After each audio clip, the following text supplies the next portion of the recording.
What's going on, everybody? It's Chris Classic, and today I wanted to drop a video about the lack of a black main event, especially for males, and some of the history with WWE and the treatment of some of the stars. Now, this is not even a controversial video. I know some people are going to take it as that. I'm going to go over some facts. I'm also going to give my opinions. Before I go into it, I also want you guys to like, comment, subscribe to the channel. Also to subscribe to the C3 Wrestling channel. Okay, so me being a viewer, you look at the main event and then you also see like some of the guys that are in the main event, they're in it for a while until they retire, or if they want to take a break or whatever like that. Some guys are in it for years, and it's like I'm trying to recollect when a black male performer was in the main event for a long time. I've seen a lot of them be contenders to the championship and then have great matches with the champion, and then they're going back to the mid card, or they're released, or it's something else. But it's never like, oh, okay, this person is gonna stay here in the main event and be a multiple time champion. We have not seen that outside of The Rock.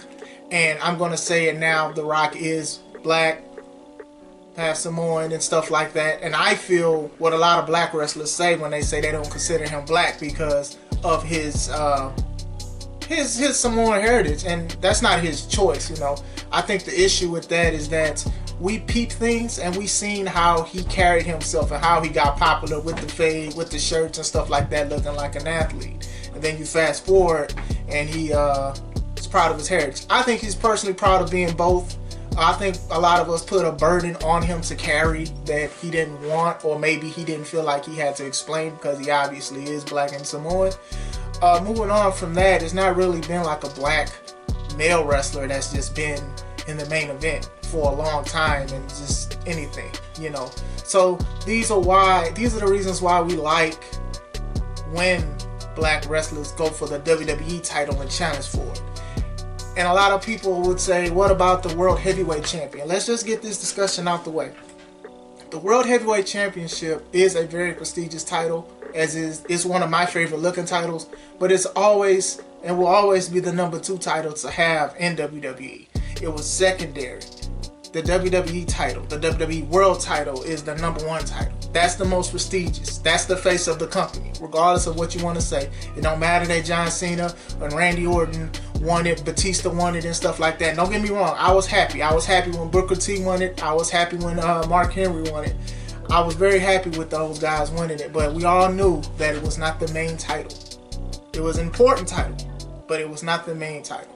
So a lot of black wrestlers, when we bring that up, a lot of people want to say, what about the World Heavyweight? What about Mark Henry and Booker T? It's not the same. Those 2 titles do not equate. We have to be fair here, and that's just the fact about it. Another thing that we just got to realize is that The Rock and Kofi is the only 2 black WWE champions. WWE has been around for 70 plus years, and you've only had 2 black WWE champions. And that's kind of crazy because TNA has been around since 2002, and they've had more black champions. They've had R-Truth, Bobby Lashley, and they also had Rich Swann. To me, that's crazy. Like, that's not even less than half the time WWE, or what was WWF, like, that's why we push hard for more black champions in the main event for males. Now for the women, I'm appreciating everything they're doing. You got Sasha Banks, you have Naomi, you have a whole bunch, and then they're also mainstays, but sometimes they dip and dabble. But it took a while for them to do that. You know, they had to build up their women's division first, because remember, there was a lot of bra and panties matches and mud matches and wet t-shirt matches and stuff like that. So now to have like legit women wrestlers, that's a wonderful thing. Going into that, if we can do that for women and black women and have them put stellar matches and push them, and even have Bianca Belair win the Royal Rumble, we can do this for the males as well. Another factoid, Royal Rumble has been around for 34 years, and there's only 2 black people that's won the Royal Rumble. It's The Rock and Bianca Belair. 34 years. Dozens and hundreds of black wrestlers. And nobody but The Rock at the time was just good enough to be a Royal Rumble. Because when you win the Royal Rumble, you know you're guaranteed the title shot. I know eventually that happened later. That wasn't the first inception of it, but we know it. So it's like, you know you're going to main event WrestleMania when you win the Royal Rumble. And just to say that just have The Rock and then now this year have Bianca Belair, albeit it's only been 4 Royal Rumbles for women, which I was happy for. I'm still happy that she won. To me, that just says something, and it's just like, you guys are changing, but you're changing too slow, if that makes sense. 34 Royal Rumbles and only 2 black people won. It's like, sometimes you can look at the signs, and sometimes you can just put 2 and 2 together and get 4. Another factoid, there's been 27 Money in the Bank winners. None of them are black. You've had great performances from Shelton, MVP, Mark Henry, Kofi Kingston. Like, you've had a lot of talented guys who could have won. Like, Shelton Benjamin was a lot of people's picks for almost every time he was in it, but to never win it, that says something. 27 winners, no black person. So it's like, when we sit here and we want anybody that's black that we feel like can wrestle to win it, we want it because we want that representation so bad. We clamored on to Kofi Kingston, Kofi Mania, because he wasn't even meant to be in that spot. And look at what happened.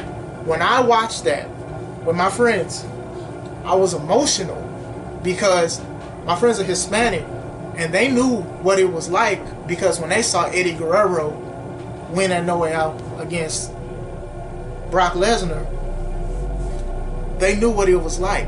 It's like, we finally made it.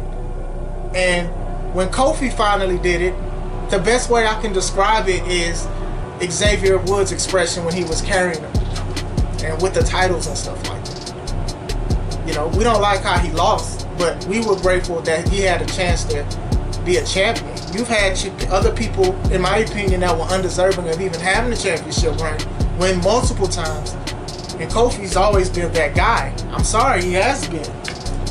You know, I don't like when people say they don't get a push because they have bad attitudes. You have people that won the championship with bad attitudes, notorious for having bad attitudes, and win because it's a business thing. But at the same time, you have to risk sometimes in order to succeed. So I don't like the facades in wrestling when you say, oh, well, this person is not going to be champion, or I don't think this person is going to get a championship because they don't know how to talk or cut a promo. There's a lot of wrestling champions that could not cut a promo. There's a lot of them. So it's like, even when Bobby Lashley's first run in WWE, I wanted him to beat Cena. I believe it was at Great American Bash. But it just didn't happen. It was a wonderful match. But at the time, a lot of people were saying he just doesn't know how to cut a promo. But I'm like, but the Great Khali does, and he was the World Heavyweight Champion. I know it wasn't the main, and I know we talked about that, but you had other guys that went who couldn't cut a promo, but they were also champion, and even the ratings weren't that great, but they took a chance with them. So it's like, these are the facades. Oh, well, they don't look like one. I'm like, you mean to tell me that Bobby Lashley didn't look like one years ago, and then now he's back, he's way more intense? And I like that a lot of people are looking at him now and saying, hey, he should be champ. Like, we don't care about what The Miz and what Drew is doing. It's time for Bobby Lashley to do it. And it is time. This guy's over 40 looking like that, pause, and he's intense. Like, look at what they had him do to Braun Strowman. This was similar to when Batista was feuding with Triple H for the World Heavyweight title, and they had Kane go against Batista. And this was when Kane was a beast.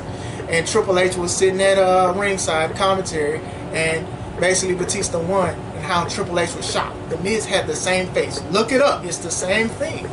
So it's like, we all like I said earlier, I've always seen black wrestlers wrestle, and they're always contenders. They get a title shot, they go against the champ, they put up a good effort, they lose, then it's back to mid-card, or it's something else, or they're doing something goofy.